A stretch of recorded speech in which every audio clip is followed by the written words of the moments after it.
Also going to be visited by Hall of Fame finalist Jared Allen. But we start with news on the two-time reigning MVP Aaron Rodgers. Packers general manager Brian Gutekunst meeting with the media earlier today, saying that the door is open for Aaron Rodgers to come back, and he does see a possibility that both Rodgers and Jordan Love, who will be going into his fourth season next year, will be on the roster once again. For much more on this story, let's welcome in our NFL insiders Ian Rapoport, Tom Pelissero, and for a general manager perspective, Mark Ross as well. Ian, we'll start with you. What did you make of Gutekunst's comments earlier today? Well, Aaron Rodgers has spent the last several days meeting with Packers brass, and while no decision has been made, and of course Gutekunst being extremely respectful, as he was last year, as he was the year before, and I'm pretty sure the year before that, saying Rodgers is going to take some, maybe the year before that, saying Rodgers is going to take some time.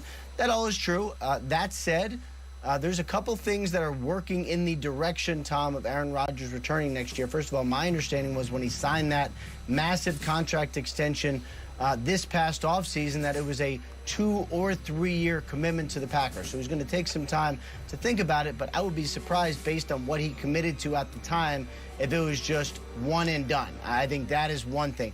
The other thing was it would be, he's going to make a lot of money. 60, I believe, is the number for next year, plus would have to give back signing bonus money if he, in fact, did step away from the game. He definitely deserves time. Take all the time you want, but walking away would be a incredible surprise. And Ian, they did structure that contract in such a way that Aaron Rodgers could walk away, and it really was a year-to-year commitment. But to your point, for 2 or perhaps 3 years, the guarantees dictate that if Aaron Rodgers wants to play, he has the control here with the Green Bay Packers, all of which also leaves his backup quarterback, Jordan Love, in an interesting spot. Love will be going into his 4th year in the NFL in 2023. I would be surprised, based upon what I know, if the Packers would consider trading Jordan Love, even if Aaron Rodgers returns. They've really got him under team control for at least a couple more years, presuming that they exercise Love's 5th-year option for 2024. He's too talented. They've invested too much in him, and he's a bargain for a backup quarterback at around $2.3 million in 2023. Of course, if Aaron Rodgers walks, whether it's this offseason or next offseason, the Packers use a first-round draft pick on Jordan Love, and they do believe, especially after what he showed in limited action this season, that they've got their quarterback moving forward here. Of course, Rodgers sat for 3 seasons behind Brett Favre, and now it's potentially setting up to be a 4th season for Jordan Love behind Aaron Rodgers. From a team-building standpoint, Mark, what did you make of Gutekunst's comments earlier today?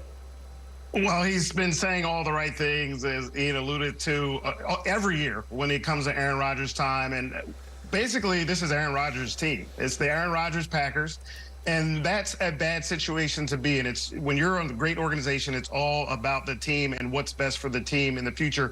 It seemed as if Green Bay set themselves up for the future when they drafted Jordan Love, when they traded up to do that. But now each year you're just going through, what can we do for Aaron Rodgers? Is he going to stay around? And the question from there, and they really have to ask is Aaron Rodgers good enough to win Super Bowls? 3 years in a row in win-or-go-home situations, he has not played well. This season, he has not played well, and I think that keeps getting brushed under the rug as soon as these games are over last week. Now we're talking about whether he's going to be back or not. It's missed that, he really did not play well in that game, and for stretches of the season, he did not play well. But you're committed to him. You've given him this money. He's not going to walk away from that money. So now you really just have to change the focus and say, what can we do with Aaron Rodgers on this roster? Are we good enough? What can we do to make this roster good enough to win a Super Bowl? And is he still that guy? And I never have seen an older quarterback come back to that MVP form.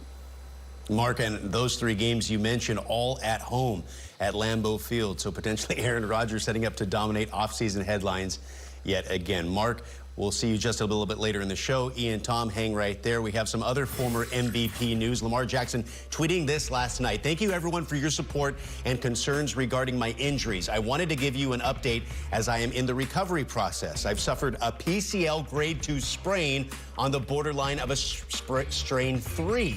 There is still inflammation surrounding my knee, and my knee remains unstable. I'm still in good spirits as I continue with treatments on the road to recovery. I wish I could be out there with my guys more than anything, but I can't give 100% of myself to my guys and fans. I'm still hopeful we still have a chance. Here's John Harbaugh addressing the media live in Owings Mills. We saw Lamar put out a tweet yesterday about his injury. Did you know he was going to do that, or did you kind of find out when we did? No, I didn't know anything about that. I haven't paid much attention to it. John, does the team agree with the assessment of it being a grade 2, borderline grade 3? Well, that's the thing. It's not something that we can comment on. The nature of an injury specific is really the only person that can comment on that as a person. I mean, there's laws along those lines. We're educated by the league in terms of what we're allowed to say and what we're not allowed to say. So that's nothing I could ever begin to comment on. I got the sense that fans were thrown off by the contrast between the initial optimism around the injury and then him saying yesterday that it was a more serious injury. Was it a case where you guys realized it was a more serious injury maybe as you went along and he tried to rehab it? Or that's like, here's the thing. It's like you don't know. And that's why it's so challenging to stand here and you get asked questions about injuries all the time, and I understand it because it's important. And you don't always know. Sometimes you're hopeful it'll be quicker.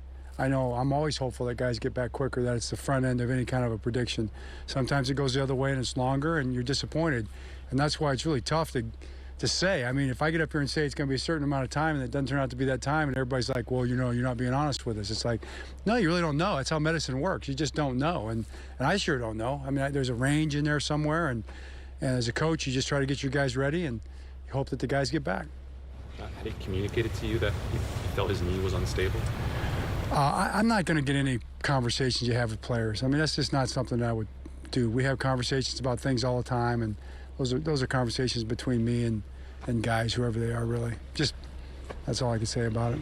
John, with the way the way he described it was the borderline. It seems very severe. In your mind, I mean, do you think if you guys advance, do you think he'll be able to return at all for the playoffs? Well, like I just said, I can't know. I mean, I don't know. So my job and what I'm excited about and what I'm thinking about right now is Sunday.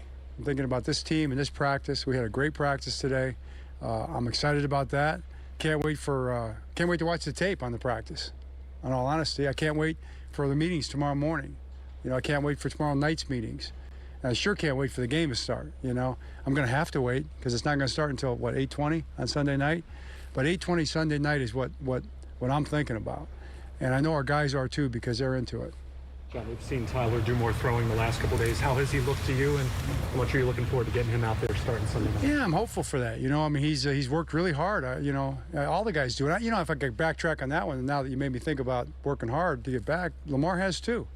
I mean, the guys have worked super hard, and Lamar has done a great job working hard, and Tyler has worked super hard to get back, and he's got back on the practice field this week, as you saw. So we'll see where he's at, but I'm excited, for maybe that paying off for him. Maybe he can be out there. We'll see.